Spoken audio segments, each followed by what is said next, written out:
Welcome to Rancho Mirage Television. My name is David Bryant. I'm the library director and also your resident interviewer. You've seen, if you watch Channel 17, you've seen some of the interviews we've done here in the library.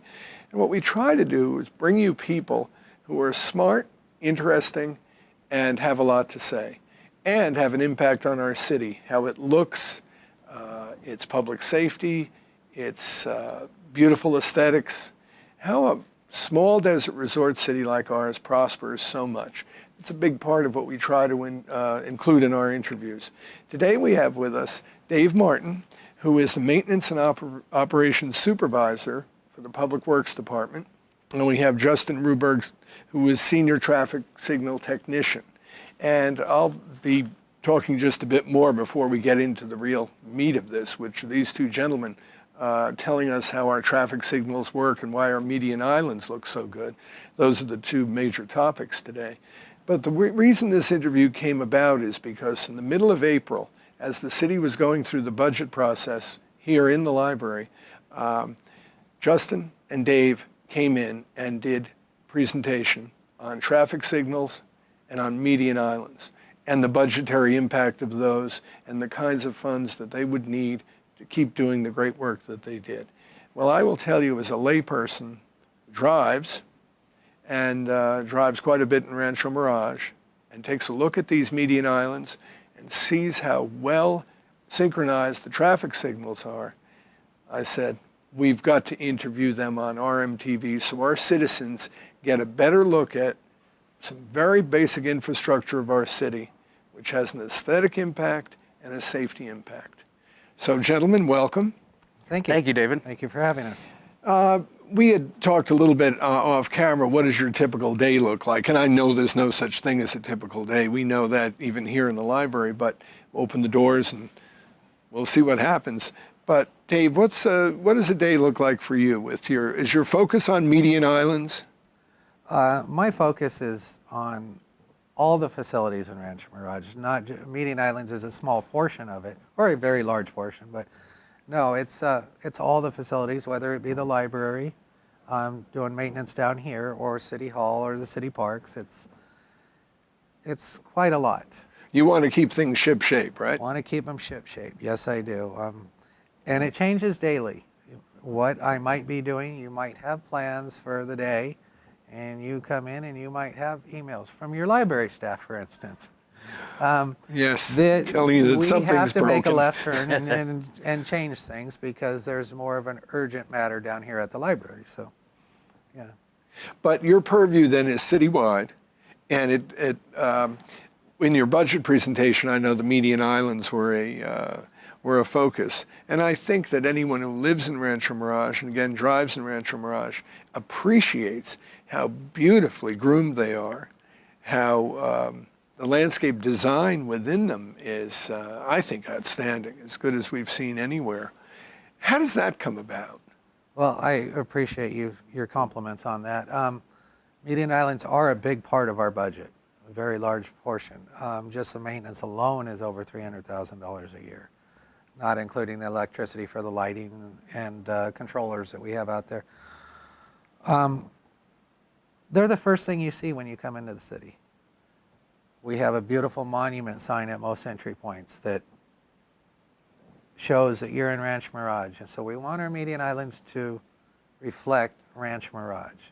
And it's a challenge sometimes with the wind and keeping them up to Rancho Mirage standards, but it's possible. We're doing it. We don't want to get into too much technical detail, but I think, again, our audience and our residents would be interested in the conservation efforts with water, frankly, the drought-resistant plantings. How do you control the water? We all at home have timers and of various levels of sophistication, but I bet you have really, really slick equipment out there on those median islands. Well, in the last 2 years, we've upgraded to a remote system. So you could actually be sitting here on your iPad and controlling irrigation out on the median islands. So every controller, which we have 60 that run the median islands, 60 different controllers that run the median islands, we could work remotely, which is kind of unique and kind of neat. In other It'll words, adjust for weather if it's cloudy if it's or cloudy more or rainy, humid, it'll adjust itself. Yes. Yeah, that's It since remarkable. there's rain, it'll shut the system completely down. Yes. It's fantastic. And of course, the plants that we choose, they're all drought tolerant. So they could go a couple days without water in the middle of the summer. But to keep a plant healthy, you really need to keep water on it. And CVWD, Coachella Valley Water District, has limitations on how much water we could use. And we have to be real careful with that to stay under budget and stay efficient on the water.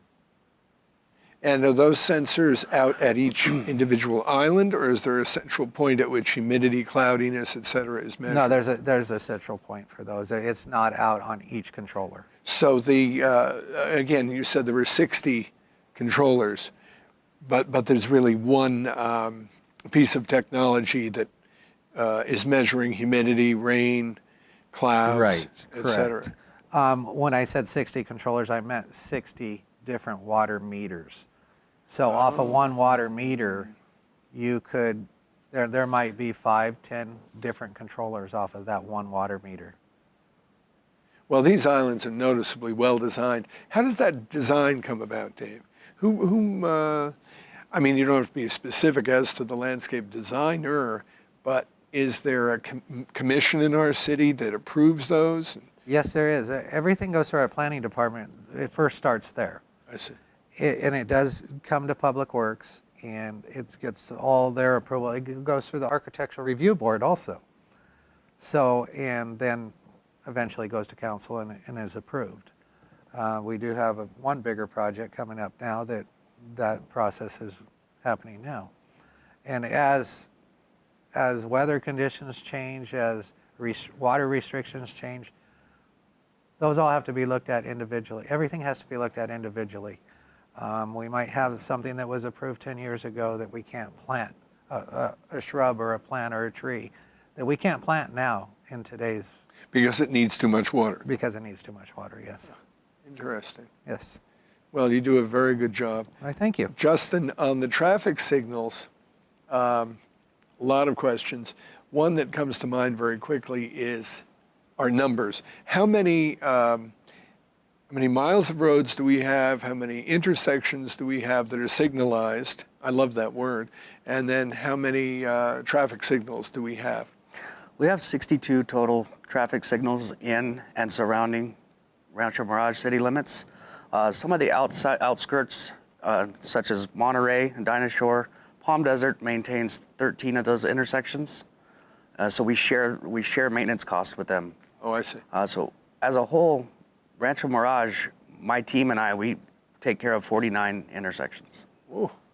And we were talking again before camera came on. We were talking about mileage in Rancho Mirage. It's about 76 miles, did we think? 76 miles of roads. That's a big responsibility. For a 5 by 5 mile square, that's what I believe Rancho Mirage is 5 miles by 5 miles, 25 Roughly. square miles. The traffic signals that we see on Highway 111, and this comes and goes as a newsy topic, and I know CVAG, the Coachella Valley Association of Governments, is looking into some methodology, I guess, of looking for larger synchronization throughout the valley. But Rancho Mirage is noticeable, I will say, not only because I live here, but because I watch and I'm interested, seems to be the best synchronized lights. They just seem to work best on 111. I would agree. And we have had several people call in and let us know that, which encourages me. We're focused on, number one, safety. As far as synchronization goes, the number one thing is to maximize the volume of traffic going through the arterial. So that's where the coordination comes in on 111. We're trying to save fuel and emissions. Yep. And by getting platoons of traffic through our arterials, through our city, that will assist in doing so. How does it work when, let's say you're driving down 111 and driver turns into a left turn pocket? For instance, if you're coming east on Highway 111 from City Hall to this library, there's a turn pocket for this library. Sure. And if one pulls into that turn pocket, How does the traffic signal know there's a car waiting? Well, there's a series of loops. It's a 6-foot circle that you'll see. Oh, we actually see those That's in the road, cut don't into we? the road. In a left turn pocket, there's a series of 4 of those, and they're spaced out to where when a car hits that first loop, a signal is immediately sent to let the signal gear know that there is a car that's pulling into this turn pocket. As it pulls up to the stop bar where there's a series of 2 more loops, it'll hold the call. It sends through a magnetic field of inductance, will send a signal to the controller to place a call on that particular phase. And how is that magnet activated? Is that because the car is metal? The car is mostly metal? There's a wire that it leads into that loop. It wraps around 4 times, and then it goes back out to a detector card that's in the cabinet. So it's sending an impulse that's constant, and when it's interrupted through a vehicle, then it lets the signal know to change. Oh, that's interesting. So in other words, there's almost a fluid flow of electricity or impulse, and then the car interrupts that. Interrupts the frequency, which makes the so signal those change. loops, how deep are they into the asphalt? 3 inches. They're noticeable. Those They are. loops are very noticeable. Yes, they're 3 inches deep. Do all of these cities have that system? Pretty much. As technology advances, we're moving to cameras in some locations where cameras do the same thing. You'll see cameras on some of our signal poles where we've converted over to that technology for different reasons. Sometimes it's line of sight. Sometimes the camera, just the angle of where the location is of the signal works better than loops. Or you may have pavers or something coming out of a subdivision where you don't want to cut loops into their pavers, and we can just simply install a camera which functions similarly, just not quite as 100% reliable yet. The technology is not 100% yet, but it's really close. Well, that's more maintenance, though, for you, and a bigger maintenance challenge, It correct? is. Because It now is. you've got 2. You've got camera versus electromagnetic. And we do. We have 13 intersections that do have cameras installed. They're not cameras you can go and view, but all they are doing is detecting whether there's a vehicle present or a bike present, because bicycle detection has become higher of a priority to everyone because there's more and more bikes on the road. Yeah. So it has an algorithm in there for bicycle differentiation is what they call it. And you can tell whether it's a bike that's sitting there or a vehicle. And that way it'll send a signal to the controller to adjust the timing for that bicycle to clear the intersection, or do we just need the regular timing for a vehicle? Now, it's interesting it's funny as your life progresses. I've been driving for 52 years. I'm reluctant to admit that. And got my license in New Jersey, so you had to be 17 so you could do the math. But I've always wondered about how long a yellow light is yellow. I mean, you can't time it on your wristwatch or your dashboard, but is there a formula there? There is a formula, and it all depends on the speed of the road.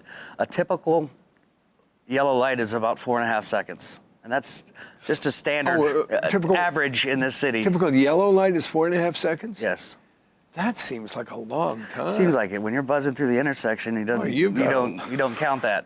To our audience, Not disregard that. That doesn't mean gun it when it turns yellow. Oh, I thought it was more like hundredths of a second or something. So it's 4.5 seconds. 4.5 seconds. Now, would that be based on 45 miles an hour, Justin? Is that the idea? Right around 50. It's typical. okay. Right around 50 is. So let's say 4.5 when we're in a 25 mile an hour zone, although I can't think of too many 25 zones here. There's 30 zones. What would it be in a 30 There's zone? a low 3 standard seconds? of 3.5 seconds. You don't go below. Oh, that's the shortest. Huh. We don't. Interesting. And how is there a standard for red light versus green light? You'll have 2 seconds of all red after the yellow. That's a standard.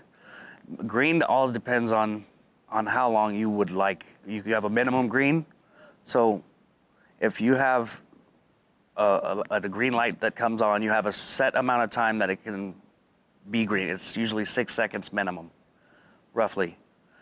And then if there are vehicles behind it and they're placing calls on the loops that we were talking about earlier, as long as they're hitting the loops, it'll provide 2.5 more seconds up until a threshold of your maximum green time, which varies at each location, and that's And you control that. our engineers. An engineer comes up with the timing. We are able to monitor the timing and recommend any changes to the engineer. Is the engineer at the factory making the equipment, or comes in as a consultant, or do we employ engineers? We employ engineers. Justin, when you said all red, you meant all 4 directions. All 4 directions red. Okay. Correct. After a yellow. After a yellow, you have 2 seconds of all red. Oh, I get it. So how long is a typical, well, I guess there isn't typical because you're explaining it. It's based on traffic flow. The green. That's based on It's all whether based on it's traffic flow. getting those in the loops, whether it's getting the Exactly. the message that there's cars there. Right. So as far as the whole intersection goes, you have maximum green times on all locations, not to exceed whatever your cycle length is. So typically, if you're sitting at an intersection longer than 2 minutes in our city, then there's an issue somewhere. Now, it's easy to sit at an intersection and say, I've been sitting here for 5 minutes. But if you think there's an issue and you time it on your phone and it's greater than 2 minutes, it's pretty much guaranteed there's an issue somewhere. Well, but there is there's something going on there based on the oncoming traffic. There's a lot of oncoming traffic and you're sitting alone in a left turn pocket. I think you have to understand, frustrated as you might be, that they really have almost the right of way. I know that's not Right. a popular term, but by that I mean they have the flow of on their side. Well, they're timed with every other signal on 111. That's our coordinated area in Rancho Mirage is 111. So they're timed with their platoon. Their group of vehicles is timed to go from Magnesia Falls to 1 Mirage Place without a red, if they hit it at the right time. And it's not an exact science, but it's as close as we can get it to having our coordination work 100% efficiently. So tell us a little bit about the Traffic Safety Commission. How often do they meet, and how many commissioners are there? There's 5 commissioners, and our Each one appointed by a member of the city council. liaison would be our Director of Public Works, Yes. Mark Sambito. Yes. So they really have a big responsibility in terms of safety. So their Absolutely. recommendations, Absolutely, their input matters. their recommendations go directly to a traffic result, or do those recommendations go to the city council for approval?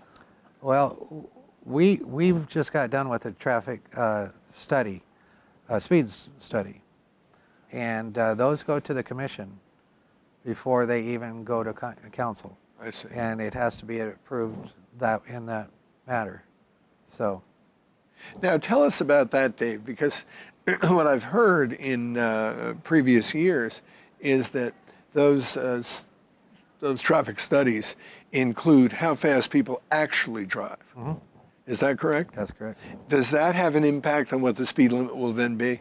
Yes, it does. I think that will surprise our viewers. When I first heard that, that was a big surprise to me. I think that believe in- amazes people. don't It's hold kind of me- like democracy. Don't hold me to it and edit it out if you need to, but I believe the No, we're 85th not. percentile, so whatever they are driving, is basically they are dictating what the speed limit's going to be changed to, if changed at all. So in effect, the speed limits are based on real life. Mm-hmm. Real drivers, Yes. really that's interesting. Huh. And of course, I'm sure it's focused, or it's added in there of accidents. You know, how many accidents have we had in a certain area, which we always look at those, always. Well, it's remarkable work that you do. And how, for Justin again, we see the flashing red light. That indicates some kind of trouble or electrical An issue has occurred. glitch. Yes. Would a burned out bulb create that? No, sir. No. A power outage, a failure in equipment, stuff like that causes it to go into red flash. The traffic signal cabinet has a brain, and that brain is monitored by another piece of equipment, and it detects changes of voltage within the millisecond. As soon as it sees a drop or any kind of change or something it doesn't like, it'll send that intersection into flash for the safety of the motoring public. And that seems to work pretty well. It does. I mean, people seem to behave themselves It does. There's a certain surprise. I don't know. I feel like at times the society's very angry these days, but I think on the roads what we tend to see, and maybe the red flasher is a funny barometer, but people seem to understand what to do, which is to stop, look both ways, treat it as a four-way stop, and then proceed. And as a city, we've elected to we have a battery backup in our cabinets, so we actually physically have batteries out there. So you may drive through an intersection that's in red flash or even fully operational, and there may not be any power to it at all, but you would, as a motoring public, would never know that because we have batteries that kick on when that occurs to try to mitigate some of the traffic congestion that may occur, whether it be on the weekend when we're off hours, or whether it be at night or what have you. We are on call 24/7, so we're there to You can make repairs weekends, and we go out at all hours of the night and repair knockdown poles and stuff that a lot of people don't even know we're out doing because it's, again, 2, 3 in the morning. yeah, We're out there. it's a huge responsibility. It is. There's a lot involved. So when we see repairs being made on traffic equipment, that's all Public Works Department. That's Absolutely, Rancho Mirage. 100%. And unless it's a major damage, we had ants eat through a wiring system underground one time, and it was hard to detect the issue. We had to do a complete intersection wire pull. It was an emergency, so we had to get a contractor in to assist with that. But rarely, we try to do most of it in-house to save money. But you're fast. I mean, I've seen instances where the red flasher, you see it, and by the time you've turned around and done shopping or whatever, you go back and it's repaired. Most issues are taken care of immediately. 80 to 85% of any complaints or issues that we have are taken care of within an hour. There are instances where we'll go out to an issue that we may be having where it's not directly traceable. So what I typically do is we start with the lowest cost piece of equipment, and we start with trying to replace or repair that, and we work our way up to what could be a controller, which is a $5,000 piece of equipment, and then sometimes it ends up going up the chain. So some issues we try to work out being fiscally responsible, although we still may have the issue that comes back up, and it's not always detectable right away. So that's one of the challenges we face. Well, you also face the challenge of a system that's sitting and boiling in incredible heat a lot. The weather, it's not the good desert for climate. wiring, and climate's rough. I mean, I know that our snowbirds, whom we love, probably think, oh, it's great. Well, I mean, I've bought many cars on eBay, and the idea is to buy them from a southwestern environment so they're rust free. Sure. But in terms of this kind of technology, that heat in that control cabinet, that has to be just We have huge we have fans in it, and what the bigger challenge is when the temperature fluctuates, the desert climate fluctuates, that 30 degrees. It's really hot, 120, and then it drops down at night, and it gets really cold. 90 is really cold. The electronics They expand and contract. really start moving yeah, around. With sure. loose stuff. Plus the sand and the wind that we have out here is another whole other issue. So we have a maintenance program. My typical day or week or month, what have you, is scheduled, and it's laid out to where we're doing preventative maintenance. We're out vacuuming cabinets. We're making sure all of the equipment is clean. We're going through every component in the cabinet, tightening screws, making sure that we don't have the instances of red flash as frequently as we could if we weren't up on it. So we check voltages in the battery backup system, check batteries. We put everything that we do on basically a rotating list. Like we have our equipment checked, tested frequently, and we go through and we'll replace bad equipment as we see it before the call is made, because we based on testing can tell whether we need to change equipment out or not. And that equipment's on 24/7. I mean, it's Always on. It's always on, always being used. The industry has made this equipment really durable. We've had some controllers out there, which it's an electronic piece of equipment for 15 years. That's a heck of an investment, and what we do to purchase something that can last that long out in this environment. And the matter with traffic signals is to keep them looking good. I mean, just physically, which requires paint and the right paint Right. And now, do you actually do the painting, or would you farm that out? We contract that out. That's a little more than what we can handle with our schedule we have now. Sure. So we do contract that out. I've actually just put a program together where we'll be through all of the intersections in 7 years. We're going to do 6 intersections per year. We started this program last year. So we did our 6 intersections last year, and we'll continue that process until we work our way through all of the intersections that we have and repeat after 7 years.